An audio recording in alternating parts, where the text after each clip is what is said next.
Hello बच्चों। तो कैसे हो आप सब।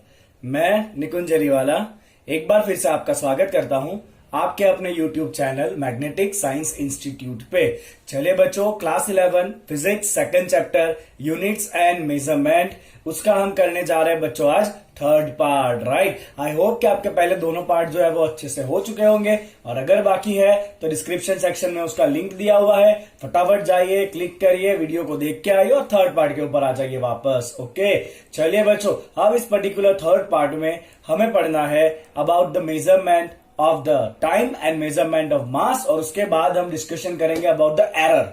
बहुत इंपॉर्टेंट टॉपिक है बच्चों from the exam point of view. वो जेडब्ल्यू एग्जाम हो के, नीट एग्जाम हो के, ये बोर्ड एग्जाम हो, राइट, सबके लिए बच्चों आपका ये जो टॉपिक है वो बहुत ज्यादा इंपॉर्टेंट है। ओके, और एक इंपॉर्टेंट बात बच्चों कि अभी जो टाइम हम सब फेस कर रहे हैं, कोविड-19 चल रहा है बच्चों, लॉकडाउन लगभग 2 महीने हो गए लॉकडाउन को, राइट। सो वी अंडरस्टैंड कि अभी हर कोई पेरेंट्स जो है वो फाइनेंशियली क्राइसिस के अंदर होगा, because we also face the same kind of a situation.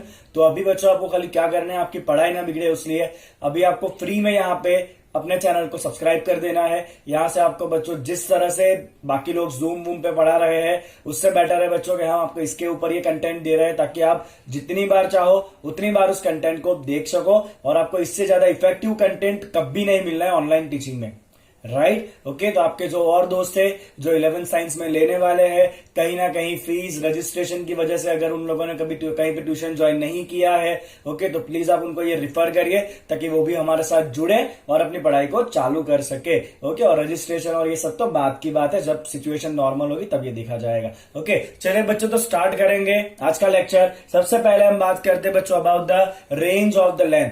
हमने मेजरमेंट ऑफ लेंथ सीख लिया है, किस तरह से बहुत बड़े बड़े डिस्टेंस मेजर होते हैं बाय दैट पैरालेक्स मेथड, किस तरह से छोटे छोटे डिस्टेंस मेजर होते हैं। हमने मोलिक्यूल ऑफ ओलेइक एसिड का साइज भी मेजर किया था, राइट। ओके, चलिए अब देखते हैं बच्चों रेंज ऑफ द लेंथ, मतलब कम से कम कितने लेंथ से लेके ज्यादा से ज्यादा कितना लेंथ तक मेजरमेंट हो सकता है साइंस के अंदर। ओके, तो देखेंगे बच्चों, कम से कम लेंथ जो हम मेजर करते हैं वो है 10⁻⁻14 मीटर, जो है बच्चों साइज ऑफ द न्यूक्लियस, और ज्यादा से ज्यादा डिस्टेंस हम मेजर करते हैं 10⁻26 मीटर, जो कि बच्चों साइज ऑफ द गैलेक्सी।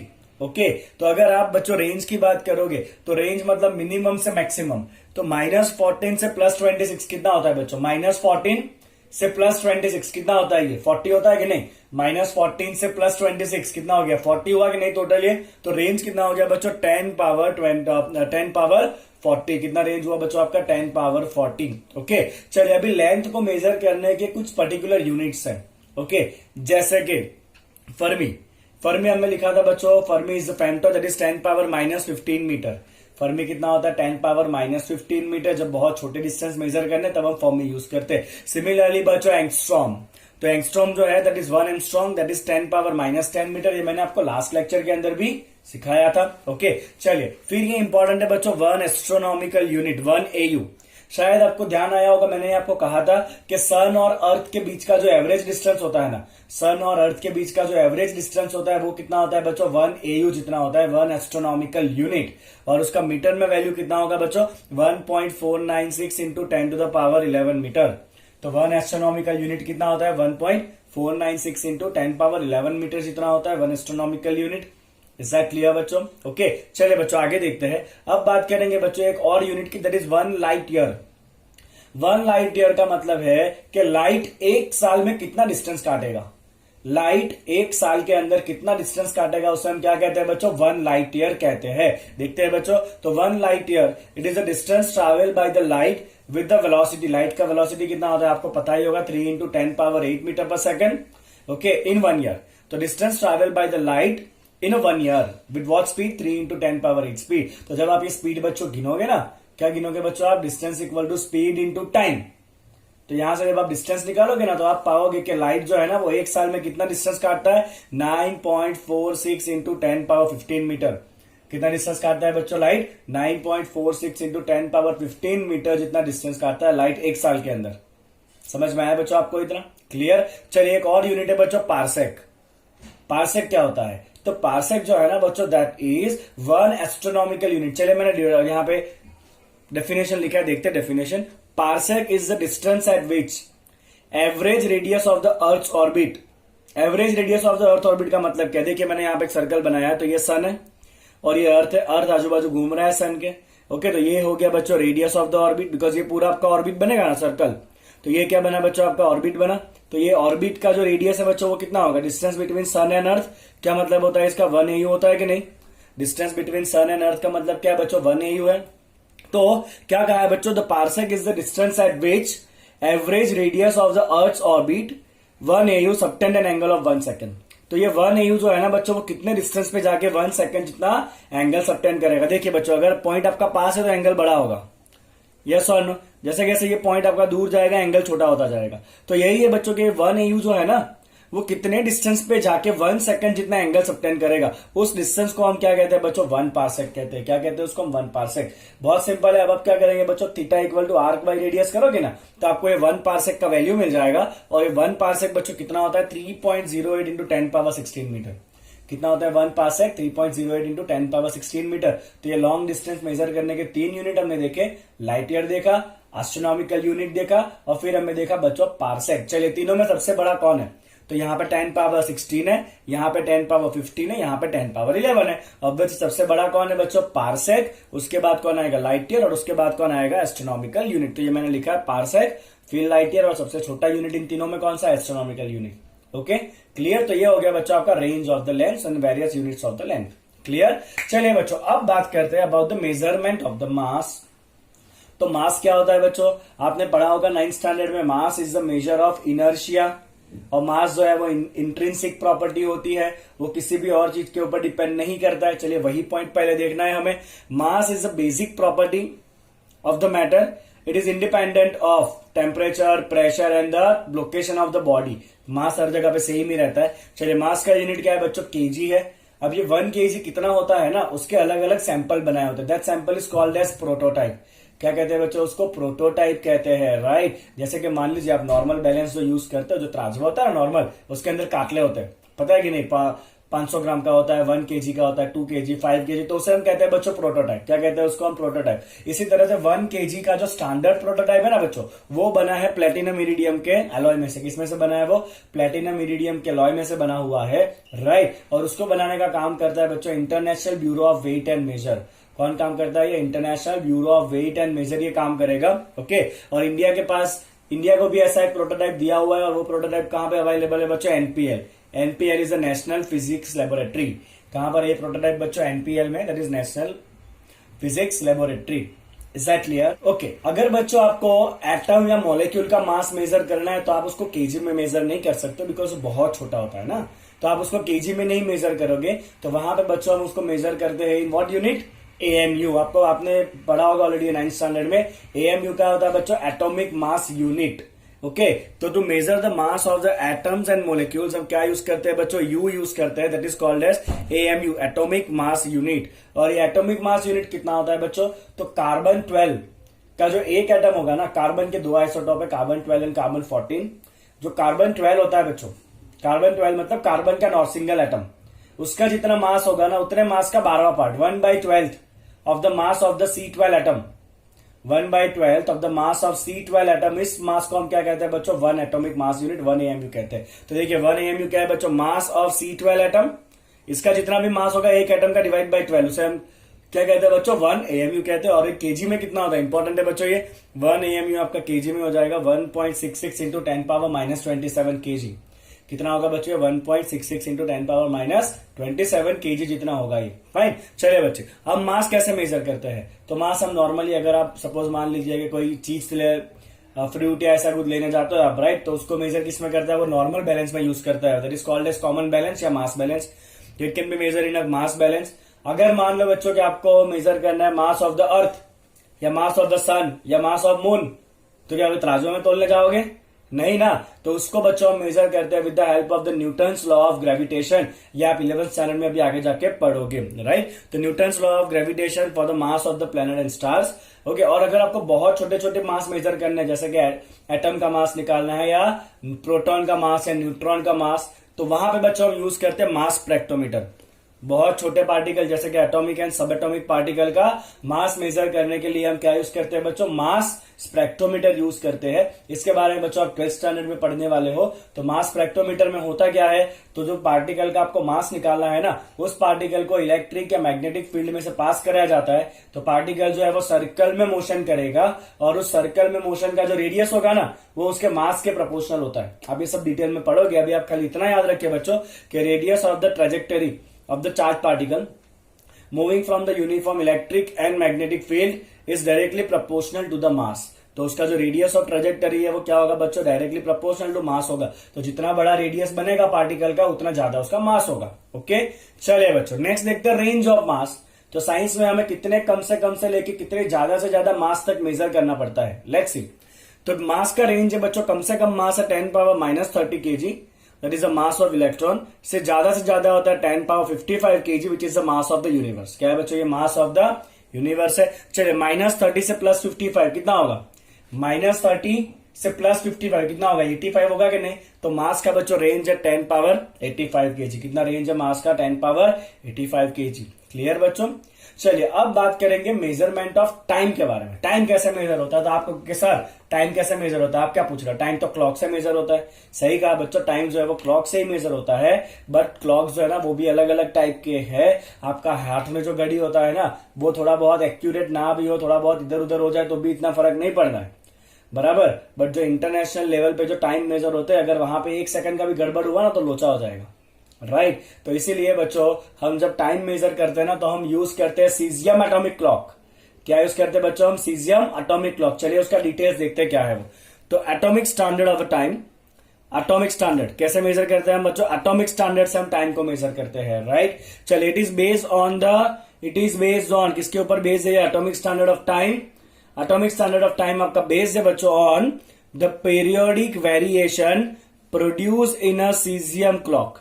इसके अंदर periodic vibration produce in the caesium atom, उसके बेसिस से बच्चों हम टाइम मेजर करते हैं।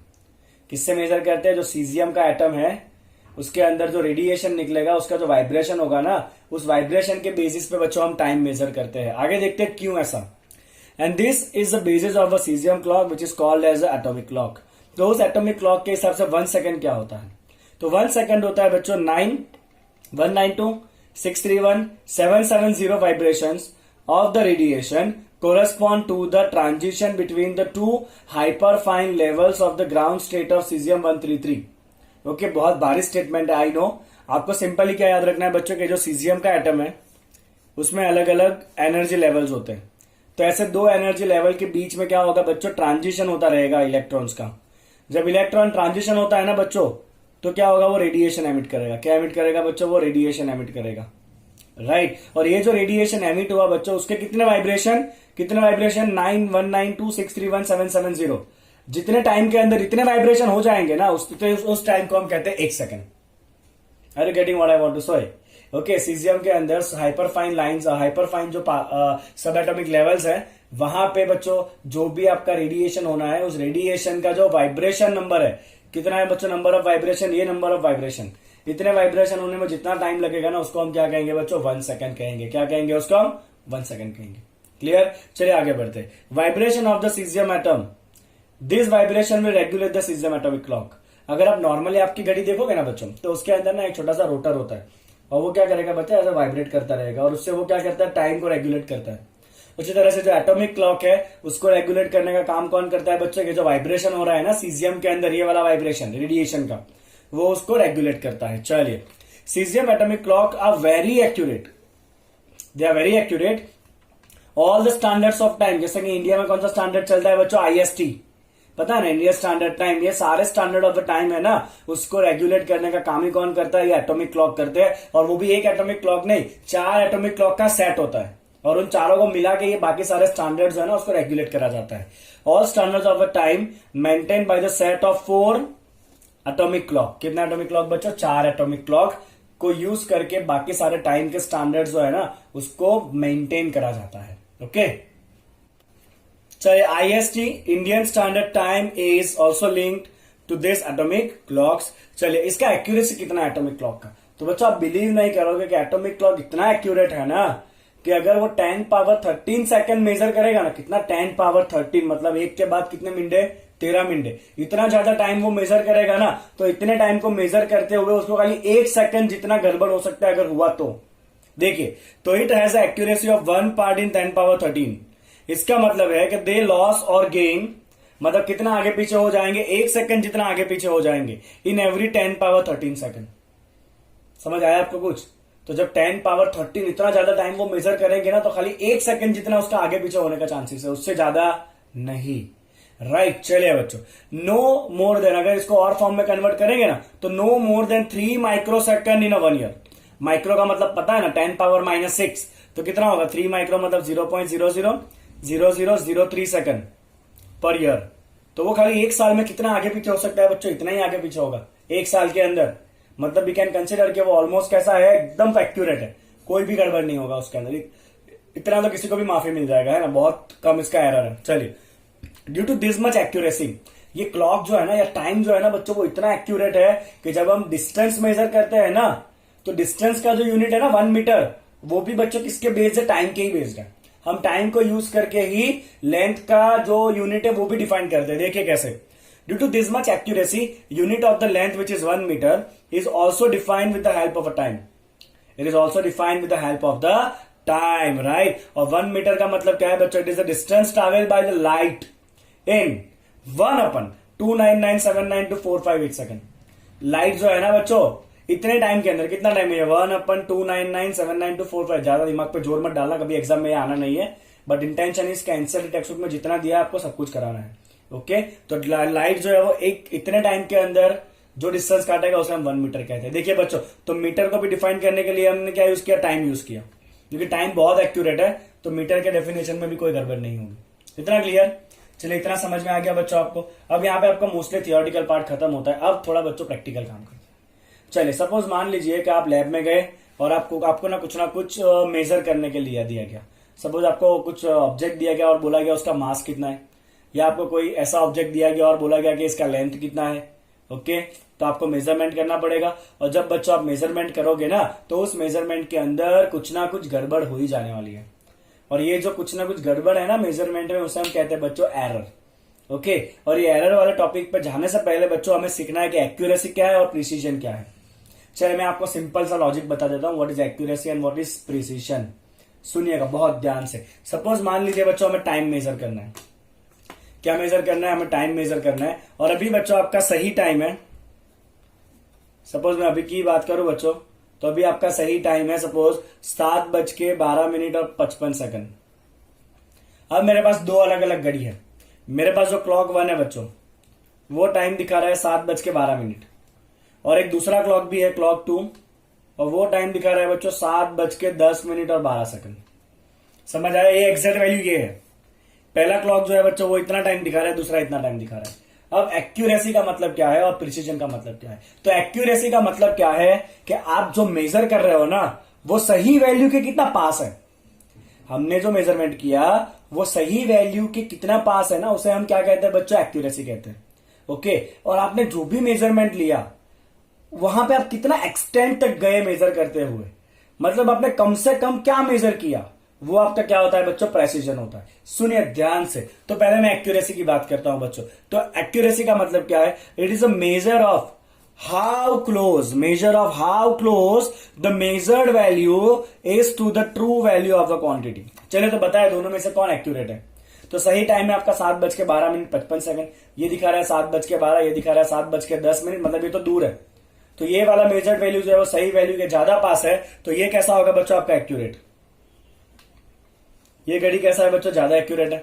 समझ में आई इतनी बात? ओके, चलिए अब प्रिसीजन क्या होता है वो देखते हैं। Precision, limit the quantity is measured and that is also called as a resolution. मतलब क्या, तो यहां पे हमने बच्चों टाइम को कहां तक मेजर किया, तो आवर मेजर किया और मिनट मेजर किया। तो इसका बच्चों जो आपका रेजोल्यूशन है, इसका रेजोल्यूशन कहां तक है, मिनट तक किया। आपने मिनट के कम में मेजर नहीं किया है। जबकि यहां पे बच्चों हमने क्या क्या मेजर किया, आवर भी मेजर किया, मिनट भी मेजर किया और सेकंड भी मेजर किया।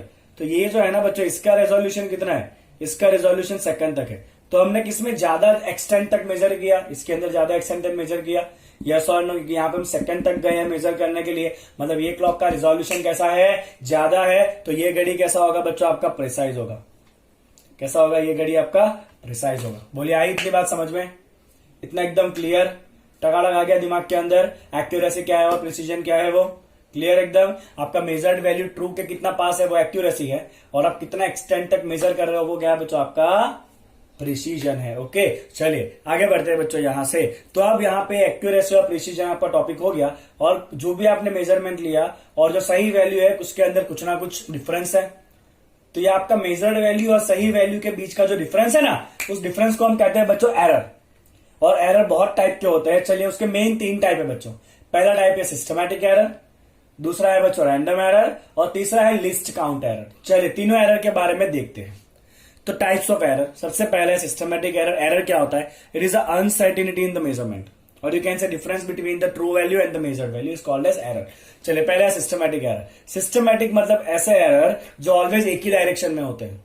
एक ही डायरेक्शन का मतलब है कि या तो बच्चों वो हर बार प्लस ही रहेगा एरर, या तो वो हर बार कैसा रहेगा, माइनस ही रहेगा। Okay fine. चलिए errors tends to be only in one direction. Error tends to be only in one direction, मतलब या तो वो पॉजिटिव ही होगा या तो वो नेगेटिव ही होगा। ओके चलिए कौन कौन से सोर्सेस है ऐसे सिस्टमैटिक एरर के। सबसे पहला बच्चों सोर्स है सिस्टमैटिक एरर का, that is called as instrumental error.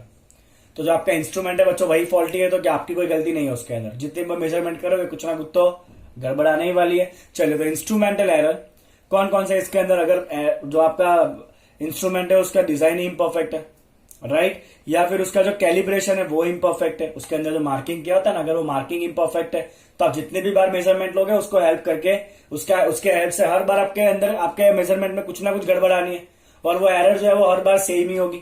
Yes और नो। ओके फिर जीरो एरर। जीरो एरर का मतलब क्या है बच्चों, अगर मान लो वर्नियर कैलिपर की बात करते हो ना, तो वर्नियर कैलिपर के अंदर बच्चों 2 स्केल होते हैं, main scale and secondary scale. और जब आप मेजरमेंट लेना चालू करते हो ना, तो main scale and secondary scale एक दूसरे के साथ ऐसे कोइंसाइड होना चाहिए, जीरो दोनों का मैच होना चाहिए। बट कई बार क्या होता है बच्चों के जीरो जो है ना दोनों का आगे पीछे होता है स्टार्टिंग से ही, तो उसे कहते हैं बच्चों हम जीरो एरर। आप जब लैब में जाओगे ना तब इसके बारे में डिटेल में पढ़ोगे। या फिर आपके पास एक थर्मोमीटर है, अब थर्मोमीटर पे 2 पॉइंट फिक्स होते हैं, एक होता है आइस पॉइंट, एक होता है आपका स्टीम पॉइंट। अब आइस पॉइंट कितना होता है, 0। अब मान लो कि जब आपने कैलिब्रेट किया हुआ है तब 0 पॉइंट जो है ना वो आइस पॉइंट 0 की जगह 4 पे कैलिब्रेट कर दिया। कहां कैलिब्रेट कर दिया, 4 पे। मतलब जब आप उस थर्मोमीटर को आइस में रख रहे हो ना तो वो 0 की जगह पे 4 दिखा रहा है, मतलब यहां भी कैसा एरर है बच्चों, 0 एरर है। मतलब क्या है, उसका 0 जो है वो शिफ्ट हो गया है, राइट। तो ये इतने प्रॉब्लम आपके इंस्ट्रूमेंट के अंदर हो सकते हैं जिसे हम कहते हैं इंस्ट्रूमेंटल एरर। चलिए और भी सिस्टमैटिक एरर के सोर्स है। चलिए सेकंड है imperfection of the experimental technique और प्रोसीजर। अगर आपको पता ही नहीं एक्सपेरिमेंट कैसे करना है, देखिए मैं आपको मस्त एग्जांपल देता हूं।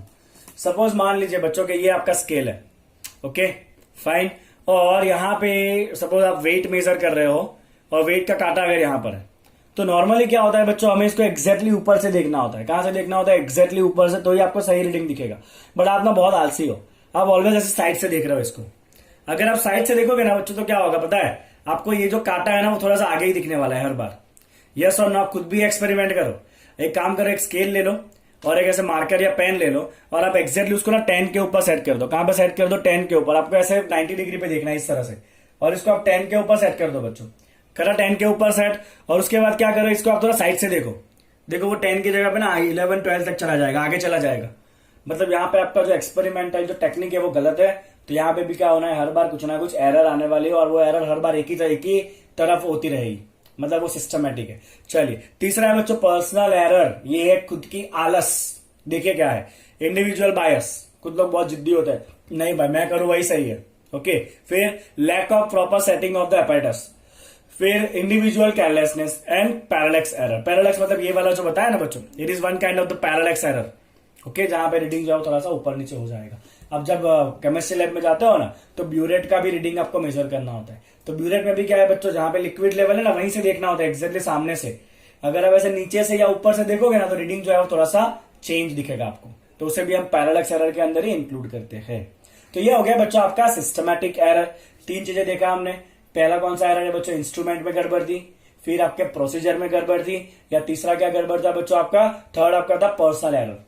ओके, चलिए नेक्स्ट बात करते हैं बच्चों। हाँ, एक और इंपॉर्टेंट बात कि ये जो सिस्टमेटिक एरर्स है ना, उसको हम मिनिमाइज करके करेक्ट करा सकते हैं।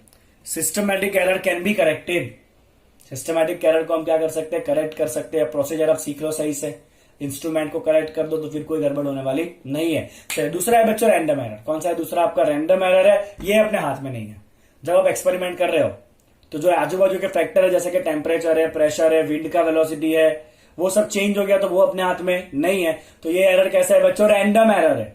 और या तो वो पॉजिटिव भी हो सकते हैं, नेगेटिव भी हो सकते हैं, वो कुछ भी हो सकता है। एक बार मेजर किया पॉजिटिव एरर आया, एक बार नेगेटिव एरर आया, ऐसा भी हो सकता है। तो देखिए बच्चों रैंडम एरर क्या है वो। तो random errors occur irregularly, hence the size and the sign can not be fixed. Irregularly error होता है तो उसका साइज क्या होगा, कितना बड़ा होगा एरर, उसका पॉजिटिव एरर होगा, नेगेटिव एरर होगा, हम कुछ भी नहीं कह सकते। It arises due to unpredictable fluctuation in the temperature, voltage supply, vibration of the setup. This things we can not control. Okay, और कई बार पर्सनल बायस भी होता है। ओके, पर्सनल अनबायस्ड एरर, मतलब आपसे जानबूझ के आप गलती नहीं कर रहे हो, बट आपसे गलती कभी हो जाती है। ओके, हादसा कहते हैं इसको, हादसा है ना सिंपल लैंग्वेज में। तो आप जानबूझ के, यहाँ पे बायस्ड एरर था, मतलब मैं कहता हूं सिस्टमेटिक के अंदर के नहीं ऐसा ही, बट यहाँ पे अनबायस्ड एरर कि गलती से हो गई। ओके, तो वो आपके किस में आएगा? रैंडम में आएगा। और रैंडम एरर कभी हम पकड़ नहीं सकते बिकॉज पता ही नहीं है एरर कब होने वाला है वो। तो this can not B minimised. Okay, चले बच्चों अब list count error. List count error का मतलब है कि हर एक जो मेजरिंग इंस्ट्रूमेंट है ना, उसका कुछ ना कुछ कैपेसिटी होता है। क्या होता है बच्चों? उसका कुछ ना कुछ कैपेसिटी होता है। जैसे कि ये मीटर स्केल है, तो इस मीटर स्केल की कैपेसिटी क्या है बच्चों? 1 mm। ये कम से कम जो है वो 1 mm मेजर कर सकता है। 1 mm से ज्यादा कम अगर वैल्यू हुआ तो ये मेजर नहीं कर सकता है उसको। ओके, तो इसे कहते हैं बच्चों लीस्ट काउंट एरर। क्या कहते हैं इसको हम? Least count error. देखिए लीस्ट काउंट क्या होता है? Smallest value that can be measured with the help of the measuring instrument. Smallest value that can be measured with the help of measuring instrument is called as what? क्या कहते हैं बच्चों? उसको हम error कहते हैं, right. And errors are associated with the resolution. जैसे कि इसका रेजोल्यूशन कितना है? 1 mm है, तो इसकी लिमिटेशन 1 mm है। इससे ज्यादा कम वैल्यू हम इससे नहीं मेजर कर सकते हैं। सवाल ये है, how will you reduce the error? कर सकते हो बच्चों। चलिए क्या करना है? Use the instrument with high precision, मतलब हाई रिजोल्यूशन वाला इंस्ट्रूमेंट आप यूज करो। Second, improve the experimental technique, reduce the least count error and repeat the experiment several time and then take the arithmetic mean. Experiment एक ही बार मत करो, experiment को 4-5 बार करो, और 4-5 बार जो आपका रीडिंग आ रहा है ना उसका एवरेज वैल्यू लो, तो आप कह सकते हो कि वो सही वैल्यू से बहुत पास होगा। Is that clear? ओके, चलिए तो बाकी अब जो काम है ना वो करना है हमें किसके ऊपर? एरर के ऊपर। किसके ऊपर करेंगे बाकी सारा काम बच्चों? हम एरर के ऊपर करने वाले हैं। और ये बच्चों हम देखेंगे in the next lecture, right, क्योंकि वहां पे जो है ना वो सारा कैलकुलेशन वाला आपका पार्ट आने वाला है। चलिए आपको क्या करना है बच्चों? 2 काम करना है। पहला तो लाइक करना है, और दूसरा क्या करना है? चैनल को सब्सक्राइब करना है, और तीसरा काम आपको आपके दोस्तों के साथ इसको शेयर करना है। ओके, चलिए बच्चों, stay tune for the next video. Thank you so much for watching it.